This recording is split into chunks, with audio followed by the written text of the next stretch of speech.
There's something about action RPGs that really breaks the boundaries of traditional roleplay gaming. When real-time action takes place of rigid turn-based tactics, a balance has been struck that will satisfy the tastes of many. Games such as these are sometimes heavily delayed for international release, and the Shining Soul series is a prime example. However, the connection between the first Shining Soul and its sequel is not extremely important, which allowed American fans to enjoy the second seamlessly. From Sega and Atlus, Shining Soul 2 is almost a nostalgic trip back to the days of the action RPG section of the big happy Shining family, sharing the dinner table with Shining Wisdom for the Sega Saturn, the ever-important fan favorite for Sega Genesis fans, Shining Force, and dungeon-crawling titles like the Disney-like animated Shining in the Darkness.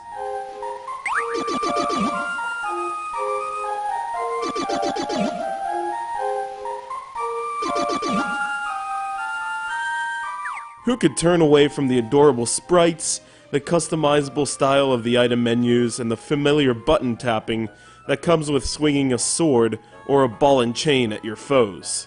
With a storyline that simply involves good against evil, Shining Soul 2's strengths do not necessarily lie in its plot, which will flood your screen with seemingly endless text that is unfortunately unstoppable at its most monotonous.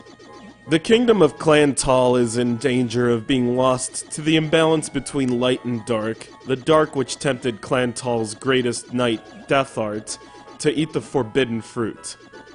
Whether or not this is a biblical reference or something else entirely, I will leave to other nerds to explain, but at most it makes for a cute backstory. Eventually, the cloudy plot will blow away to reveal a world that is populated with armored warriors, bloodthirsty goblins, and everything you'd expect to find in a JRPG set to the theme of medieval times. There are 8 playable classes and 1 hidden class to choose from, each with their own method of attack, spell casting if possible, and passive attributes that all increase with experience. Also, each character has a default name, and when I saw the warrior's name, I knew it was fate that led me to the sword-swinging Eric. The world of Shining Soul 2 is wide open and fun to explore, and you can't wait to clear one dungeon to get to the next one. Similar to other hack-and-slash action RPGs like the Seiken Densetsu series, and even compared to Western RPG legend Diablo, you will control your character against hordes of enemies in dungeon after dungeon. The weapon and item loadout is unique in that you can customize 3 slots for each, and you can switch your equipment and even heal yourself on the fly.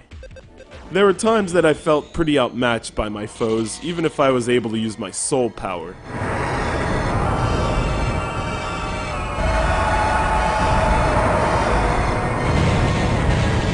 This is where the multiplayer factor comes in, and I happen to think that such an attribute is an excellent idea, especially in RPGs. Though it is a hack-and-slash adventure in its true colors, Shining Soul 2 is meant for link cable play, and is much easier and fun to beat with a friend.